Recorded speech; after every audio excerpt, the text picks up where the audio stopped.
सभी बहनों को हाथ जोड़ के हमारी तरफ से राम राम। आज एक श्रवण कुमार का भजन लेकर आए हैं और वो सुनाम गेर वे लाइक कमेंट सब्सक्राइब सारा सौदा करती हूँ मुरली धर्मो मंडली मारे इसका मंडली का नाम से और बेबे तो ये सुनाऊंगे अपना भजन की साला क्या जरूर बताइयो। हाँ लाइक करा करो बेबे बहुत कम करो सब्सक्राइब जब मैं लगा बेबे सारी मान आने जब तुम कुछ करोगी लाग्या तीर पड़ा धरती में छुटिया सदारी के मिल गया तन तीर मार कर दिए जुलम जगारी लाग्या तीर पड़ा धरती में छुटिया सदारी के मिल गया तन तीर मार कर दिए जुलम जगारी मात पिता की छाती में तिलक करावन जाया रे मात पिता की छाती में तिलक करावन जाया रे प्यासे से मेरे मात पिता में वाणी लेने आया रे प्यासे से मेरे मात पिता में वाणी लेने आया रे जे मन तेरा मार तोड़ लिया ले लिया जान हमारी रखे मिल गया तन तीर मार कर दिए जुलम जगारी रखे मन तेरा मार तोड़ लिया ले ले जान हमारी रखे मिल गया तन तीर मार कर दिए जुलम जगारी मेरे मात पिता तन उनकी किस्मत कोड़ी रे आगे से मेरे मात पिता तन उनकी किस्मत कोड़ी रे जिसके सारे साल्या करके वाला की तन तोड़ी रे जिसके सारे साल्या करके वाला की तन तोड़ी रे काची कली मरोड़ी रे तन दया कभी ना आई के मिल गया तन तीर मार कर दिए जुलम जगारी काची कली मरोड़ी रे तन कभी दया ना आई के मिल गया तन तीर मार कर दिए जुलम जगारी रे कछया मेरा मान ले मामा इतना प्रेम पुगाइए ओ एक कछया मेरा मान ले मामा इतना प्रेम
विपता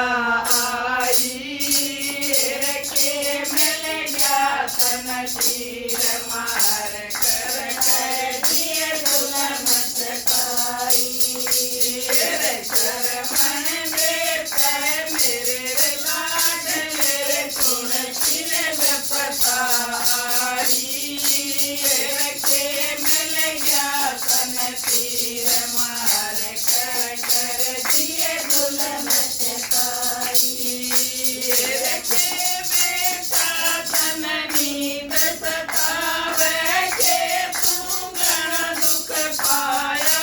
रे के बेटा तन नींद सतावे के सूंघण दुख पाया रे क्या हुआ उदास लाडले बोल कर नहीं सुनाया रे क्या हुआ उदास लाडले बोल कर नहीं सुनाया रे मेरा पाट कालजा मेरे बेटा नैना में जलधारी रे के मिल गया तन तीर मार कर दिए दुल्हन चकारी मेरा पाट कालजा मेरे नैना में जलधारी रे के मिल गया तन तीर मार कर दिए दुल्हन चकारी शर्मन होते बोल पड़े शर्मन खींच जाऊं शर्मन होते बोल पड़े शर्मन खींच जाऊं मेरे तीरथ शर्मन मर गया क्यों कर धीर बंधाऊं मेरे तीरथ शर्मन मर गया क्यों कर धीर बंधाऊं तू वीर दशरथ हुए मर गया दो लोक में सारी के मिल गया तन तीर मार कर दिए दुल्हन चकारी तू वीर दशरथ हुए मर गया दो लोक में सारी के मिल गया तन तीर मार कर दिए दुल्हन चकारी क्या तीर पड़ा धरती में आस सजाई के मिल गया तन तीर मार कर दिए दुल्हन चकारी जय हो शर्मन बेटे की जय।